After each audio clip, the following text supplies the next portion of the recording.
No, I didn't think what I said was really that big of a deal. The timeline of it is kind of funny, but it was not. Trey and I get along great. I think he made tremendous strides when we were thrown together.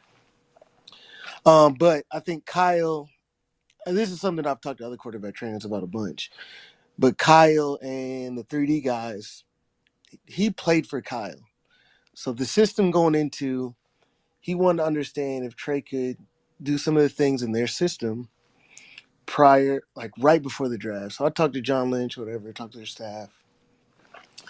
Then they were like, oh, we want him to get out there with him, whatever, whatever.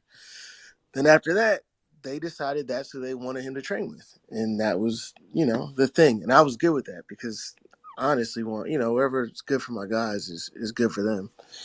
Trey is still someone I'm super close with. So, if that's what they wanted, do that. But I thought it was interesting that they weren't as happy with how he was throwing after that year. And I don't think there's anything the matter with. I think John Beck and those guys do a tremendous job. But like Tony was actually just saying, I think that every coach communicates things in different ways. Those guys are really good.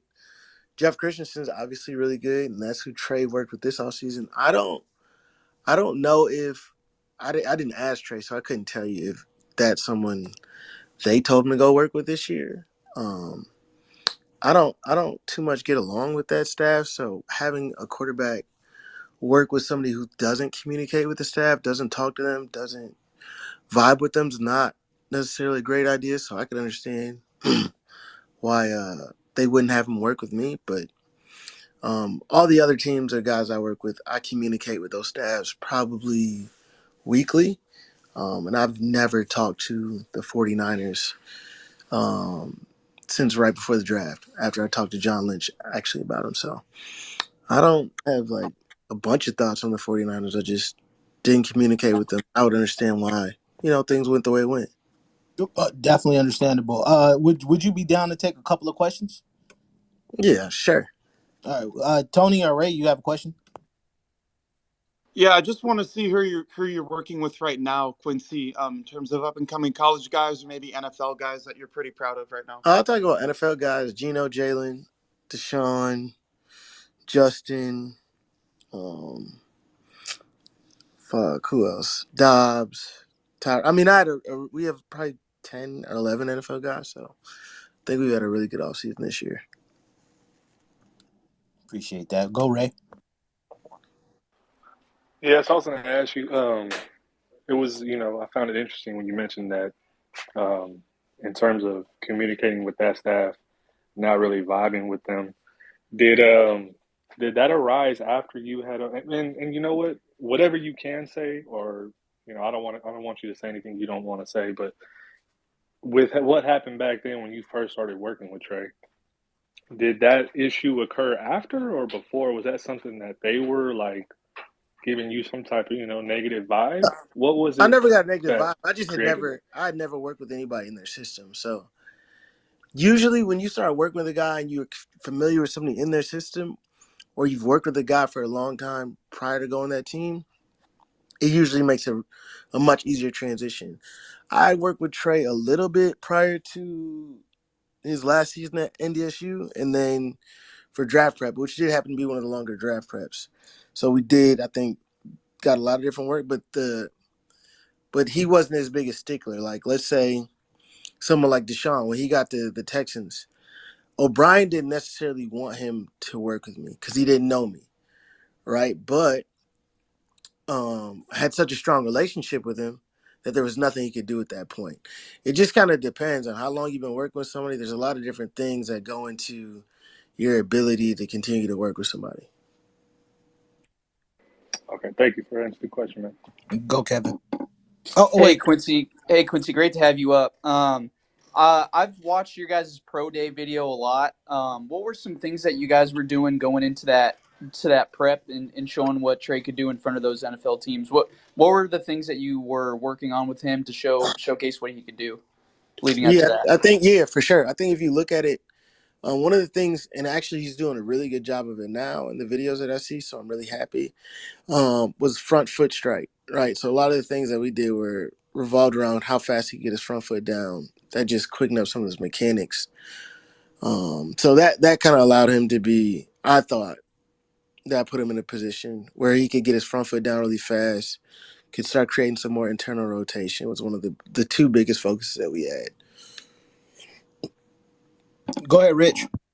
What kind of similar to Kevin's question, what were some things you noticed that Trey did at NDSU versus what you had him work on versus what he kind of developed in the NFL afterwards with maybe that you'd seen with after he'd worked with Beck? Yeah, I mean, it's interesting because Trey got hurt, so there's a lot of things that probably that he worked on with Beck that weren't able to translate in terms of the things that they wanted done. So when you go on some of those hiatuses or he broke his finger, I think that even some of the stuff that he did with Beck probably would have translated a little bit better if he'd have just been able to stay healthy for longer.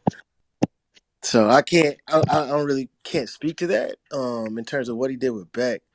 But I do know that there's some things we did at his pro day in terms of footwork that was not the footwork that the 49ers would have wanted. Right. So when you hear things like that, you're like, okay, but those are things you can usually communicate through with the team. If they're someone who you have like a real relationship with, you would talk about it. Hey, this is what we want to get done. This is what we want it to look like, rather than me coaching in one way. And we coached in one way probably for 7 months. We had the longest draft prep anybody's ever had. So we coached it for one way for 7 months, and then they start bringing things up they want to change at pro day. So I think that was a little bit difficult, and that probably would have been the beginning of one of the reasons that it didn't make sense for me to work with the 49ers. So and you hadn't worked with anyone from that staff No, I've previous? never worked with anybody from any of the Shanahan tree. Hey, Quincy, I've got a follow-up question.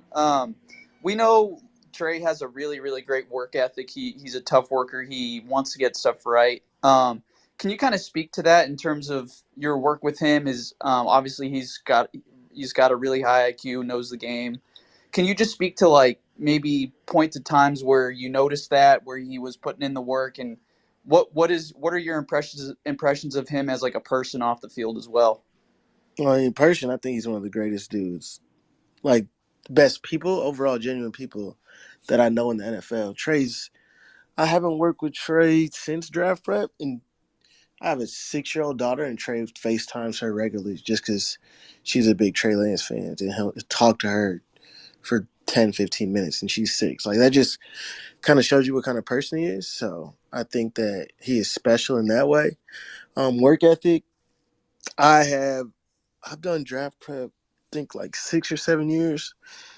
Him and Jalen Hurts are the only people that I've ever worked with who are never late for a meeting, a field session, or a weight room session.